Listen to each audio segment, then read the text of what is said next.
Most people over 50 wake up every morning and unknowingly shut down the very system their body depends on to heal. Not slow it down, not weaken it, shut it down. And the surprising part is, this system is still there, even in your 60s, 70s, and beyond. I'm talking about your body's internal repair network, driven by stem cells. These are the cells that help repair tissues, support your immune system, and maintain your body from the inside out. But here's what most people never get told. Your morning routine may be keeping those cells quiet. At the same time, it may be increasing inflammation, locking your body into fat storage mode, and making that stubborn belly fat harder to lose. And no, this isn't about intense workouts. It's not about expensive supplements, and it's definitely not about starving yourself. In fact, the habit I'm about to show you is something your body already expects. And when you do it correctly, your body may begin shifting away from inflammation, away from fat storage, and back toward repair. But to understand why this works, we need to start with something very simple. What is the first thing you do after waking up? For most people, it's automatic. You wake up and you eat. Maybe toast, maybe cereal, maybe something you've been told is healthy, and it feels right. For years we've been told, eat early, boost your metabolism, never skip breakfast. But here's where the science becomes uncomfortable. Because the moment you eat, especially carbohydrates, you trigger insulin. Insulin is not bad, it's essential. But its job is very clear. It tells your body, store energy, stop burning fat. So the second you eat, your body shifts out of a natural overnight fat-burning state and moves into storage mode. And this becomes more important after 50, because with age, your body becomes more resistant to insulin. That means higher insulin levels for longer periods.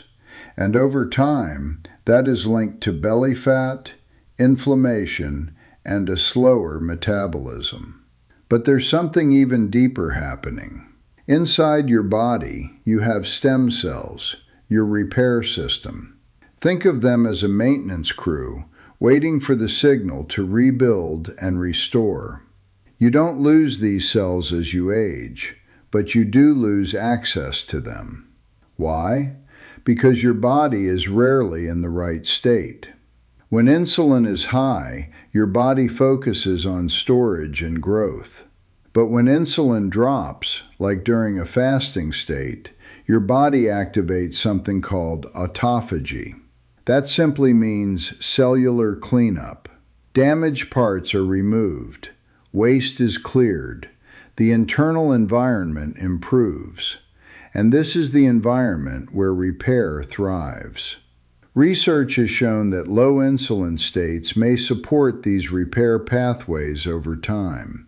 But if you're constantly eating, late at night, early in the morning, keeping insulin elevated, your body stays busy processing food, not repairing. And over time, that shows up as fatigue, stiffness, slower recovery, and metabolic decline. Now here's where it becomes even more serious, because there's another force working quietly in the background: chronic inflammation. This is not the kind of inflammation that helps you heal from injury. This is low-grade, persistent inflammation that stays active all the time, and it's extremely common after 50. You may feel it as joint stiffness, brain fog, or stubborn weight gain. But here's the key connection. Frequent eating, especially sugar and processed carbs, leads to insulin spikes. Those spikes promote fat storage, and belly fat, especially visceral fat, is not passive. It acts like an inflammatory organ. It releases signals that keep your immune system activated. So now you have a cycle. More eating, more insulin, more fat storage, more inflammation, and even more resistance. And this environment interferes with repair. It's like trying to fix a house while a fire is slowly burning in the background. Now here's something fascinating. Your body actually has a built-in anti-inflammatory signal every morning. It's called cortisol. Yes, cortisol has a bad reputation, but in the morning it plays a beneficial role. It helps regulate inflammation and prepares your body for the day. But when you spike insulin early, you interfere with this natural rhythm, and instead of calming inflammation, you continue feeding it. Now let's talk about belly fat, because this is where everything connects. Visceral fat surrounds your organs and sends out metabolic signals that worsen insulin resistance and inflammation. And here's the important part. When you wake up, your body is already in a mild fat-burning state. Insulin is low. Your body is quietly using stored energy. But that window is fragile.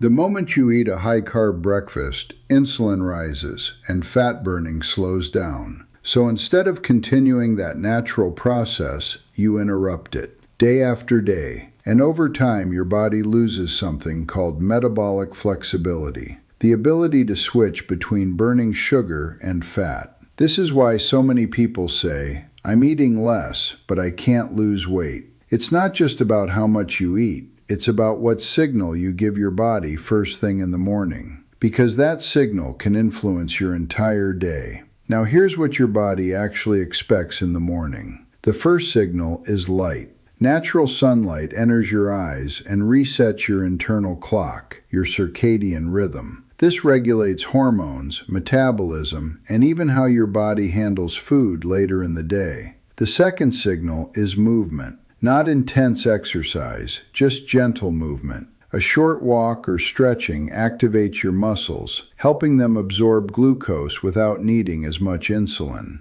The third signal is hydration. After sleep, your body is slightly dehydrated. Water helps restore circulation and cellular function. Individually, these seem simple, but together they send a powerful message. We are awake. We are active. There is no emergency, no need to store energy, and in that state, your body becomes more willing to burn fat and reduce inflammation. But there's one final piece that brings everything together: timing. Not extreme fasting, not skipping meals, just delaying your first meal slightly. When you extend that morning window by even 60 to 90 minutes, you allow your body to stay in fat-burning, low insulin mode just a little longer, and that's where the benefits begin. So here's the habit clearly. When you wake up, drink water first. Get 5 to 10 minutes of sunlight.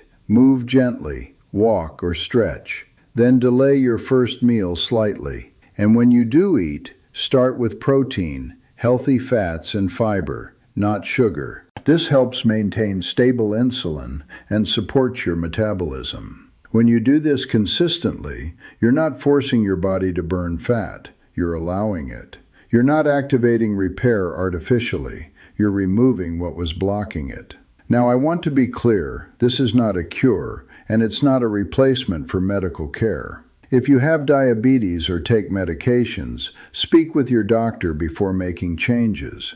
But for many people, this simple shift may help improve how the body functions over time. So remember this, your body is not broken. It's responding to your signals.